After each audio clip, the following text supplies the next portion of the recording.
Oi, tudo bem? Eu sou Henrique de Bugalho e este é o Vlog do Escritor. Estamos agora no segundo módulo da oficina virtual de escrita, que se trata de personagens. E hoje eu quero dar alguns exemplos de alguns personagens memoráveis que eu me lembre. São tantíssimos, na verdade é uma infinidade, né? Eu nem teria tempo suficiente para apresentar todos os grandes personagens que eu conheço e que eu acho que mereceriam ser citados, tanto em romances quanto em contos. Mas eu selecionei alguns para você ver como exemplo mesmo, só para iniciar esse módulo e começar a dar alguma clareza do que eu estou falando. Existem muitas maneiras de apresentar os personagens, de mostrar ele para o leitor. Não há uma maneira correta ou errada, mas em grande parte é o leitor que vai julgar isso. Então, para não enrolar muito, já vou começar dando dois exemplos do Machado de Assis. Você vai ver que eu vou citar muito Machado de Assis aqui nessa oficina, por uma razão muito simples. Ele é o grande escritor em língua portuguesa do Brasil, é sem dúvida a grande referência na nossa literatura, então não tem como você escrever em língua portuguesa, sendo brasileiro, sem ter lido pelo menos um ou dois grandes romances do Machado de Assis. Então, se você não leu ainda ou Dom Casmurro ou Memórias Póstumas de Brás Cubas, corra lá e leia um desses dois livros. Você não vai se arrepender. Sinceramente, é o grande autor brasileiro, então não tem como fugir dele. O primeiro exemplo que eu vou dar dele é do livro Dom Casmurro. É logo do começo do livro, quando ele está apresentando alguns personagens da família dele, fala da infância, tudo. Então ele vai falar de um agregado da família, o tal de José Dias. O capítulo é o 4 e se chama Um Dever Amaríssimo. É um pouquinho longo, mas merece ser lido porque o Machado de Assis é muito brilhante. José Dias amava os superlativos. Era um modo de dar feição monumental às ideias. Não as havendo, servia a prolongar as frases. Levantou-se para ir buscar o gamão, que estava no interior da casa. Cosi-me muito à parede e viu-o passar com suas calças brancas engomadas, presilhas, rodaque e gravata de mola.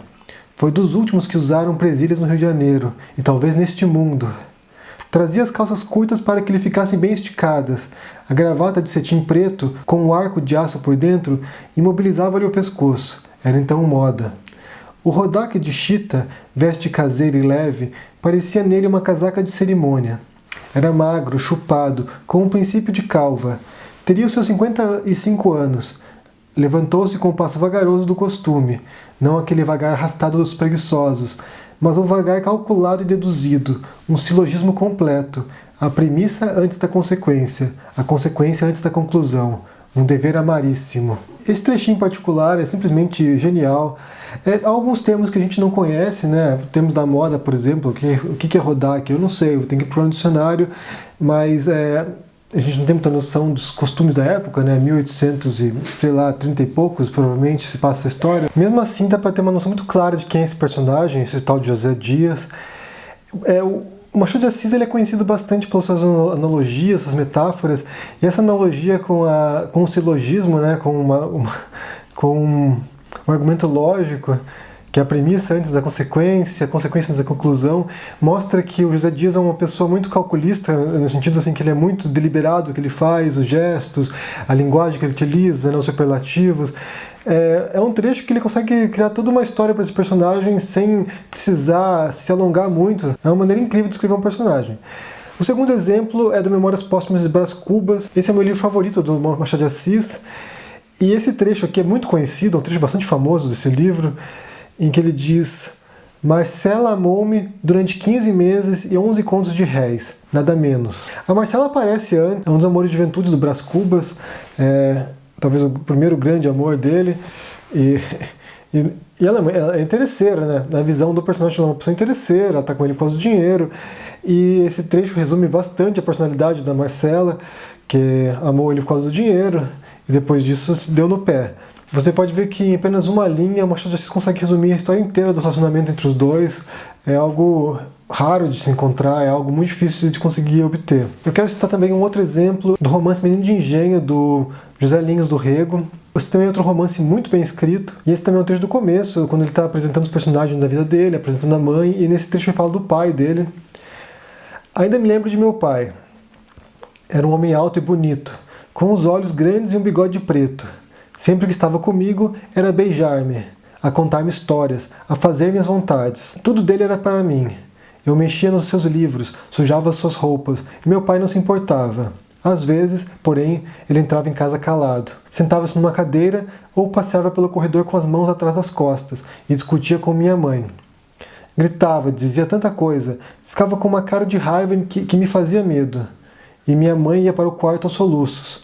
Eu não sabia compreender o porquê de toda aquela discussão. Sei que, daí a pouco, lá estava ele com a minha mãe aos beijos. E o resto da noite, até me ir deitar, era só com ela que ele estava, com os olhos vermelhos de ter chorado também. Esse trecho é particularmente impressionante, porque ele mostra um pai bastante instável, né? Um pai que era afetuoso, que cuidava bem da criança, cuidava dele como menino, e que tinha roubos de raiva, fazia as pazes com a mãe dele, e de certo modo ele vai dar o tom dessa história. Na verdade esse comecinho ali é muito importante para essa trama, porque depois, logo em seguida, a gente vai descobrir que o pai do personagem, ele mata a mãe, ele tem um momento de raiva, ele mata a mãe, assassina a mãe, e o pai é preso, a mãe está morta, o menino tem que ir para casa de um avô materno, que é no Engenho, por isso que chama Menino de Engenho o livro, né? Que narra a infância dele e a juventude dentro dessa fazenda, né? Dentro desse engenho. Mas é muito bom, porque como é um personagem que não aparece mais na história, ele vai aparecer nesse trechinho aí, vai matar a mãe e desaparece, é um personagem secundário, obviamente, mas é um modo muito excepcional para descrever um personagem instável. Você vê, num breve trecho ali, ele consegue apresentar pra gente as variações de humor do pai, os contrastes do pai. O próximo exemplo é de um conto do Miguel de Unamuno, que é um autor espanhol. Eu sou um grande fã do Unamuno, eu acho ele um autor muito incrível. O conto se chama aí Faz de Conta. O Unamuno ele tem muito um jeito machadiano também, ele brinca muito com o leitor, ele brinca muito com a narrativa. Às vezes ele se torna personagem nas histórias dele, às vezes ele é o narrador.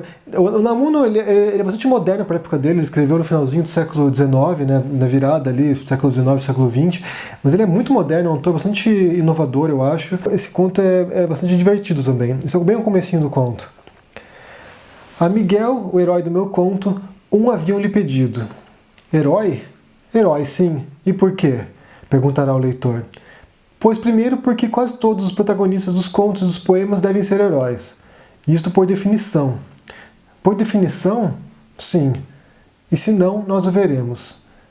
Pergunta. Que é um herói? Resposta. Alguém sobre o qual se pode escrever um poema épico, um epinício, um epitáfio, um conto, um epigrama, ou mesmo uma manchete ou uma mera frase.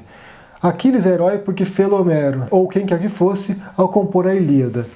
Somos, pois, os escritores, ó nobre sacerdócio, quem para nosso uso e satisfação criamos os heróis, e não haveria heroísmo se não houvesse literatura. Isso de heróis ignorados é uma lenga-lenga para consolo dos simplórios, ser herói é ser cantado. E ademais, era herói o Miguel do meu conto, porque lhe haviam pedido um. Aquele a quem se lhe pede um conto é, pelo mesmo fato de sê-lo pedido, um herói, e aquele que o pede é outro herói. Heróis os dois. Era, pois, herói o meu Miguel, a quem Emílio lhe pediu um conto. E era herói o meu Emílio, que pediu o conto a Miguel. É engraçado porque, nesse caso aqui, né, o Unamuno não está brincando. Esse conto é uma brincadeira, na verdade. Ele está contando como escrever um conto, né?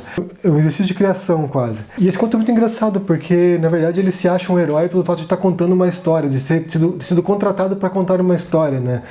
E ele está tentando descobrir o rumo dele para contar essa história. O exemplo seguinte é da Clarice Lispector, do conto Feliz Aniversário, que faz parte do livro Laços de Família. Esse é um dos melhores contos dela, na minha opinião. Eu vou ler o trechinho aqui. Os músculos do rosto da aniversariante não a interpretavam mais, de modo que ninguém podia saber se ela estava alegre. Era posta à cabeceira. Tratava-se de uma velha grande, magra, imponente e morena. Parecia oca. É um trecho bem breve, né, do conto.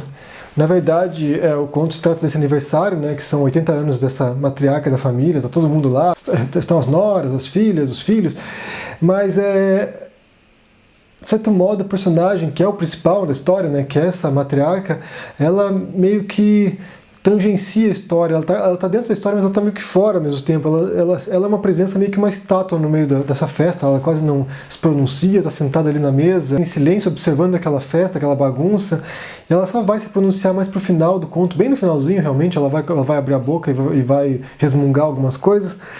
E esse trecho ela mostra como essa senhora tá de saco cheio, né? Ela diz que não dá para interpretar as expressões dela, mas ela tá ali forçada, provavelmente, se sentindo ali meio que quase que usada pelas pessoas para se sentirem melhor. É um conto muito bom, procure para ler também. E por fim, eu quero ler um trecho logo do começo do livro do Milan Kundera, A Insustentável Leveza do Ser. Esse é um dos meus livros favoritos e mostra um pouco como um autor pós-moderno aborda a questão do personagem, Ele deixa muito claro que ele está criando um personagem, que a história não existe, que ele está elaborando um conceito em forma de história, em forma de narrativa. Há vários anos que ando a pensar em Thomas, mas só à luz dessas reflexões é que o vi pela primeira vez com toda a nitidez. Vejo-o de pé, a uma janela da sua casa, a olhar fixamente para o prédio em frente do outro lado do pátio, sem saber o que fazer. Aqui ele está falando que há muitos anos ele pensa no personagem, né, nesse personagem que ele está querendo criar, só que à luz dessas reflexões, que as reflexões que ele faz no começo do livro, que é uma reflexão sobre o eterno retorno do Nietzsche, que tudo se repete, que as histórias estão sempre em constante repetição, e é quando ele começa a ter clareza sobre quem é esse personagem que ele está querendo criar. O Kundera ele mistura muitas reflexões filosóficas no meio, então às vezes uma cena ela joga para uma reflexão, joga para uma interpretação do que é o conhecimento, o que são os relacionamentos. É um livro muito fantástico também, um livro muito bom. O que eu queria saber de vocês agora é que vocês citem 5 personagens que vocês acham extraordinários na literatura e que vocês recomendariam pra gente ler. E se você tiver algum trechinho desses livros, desses personagens, compartilha com a gente. Senão só mencione quem são e nos diga aí a obra que eles pertencem, qual foi o autor que os concebeu. Espero que você tenha gostado desse vídeo, dê um joinha se você gostou, deixe seu comentário, a gente se vê por aí. Vou guardar agora de vocês atividades da semana sobre personagens e na sexta-feira a gente volta com a crítica. Abraço e até mais. Tchau!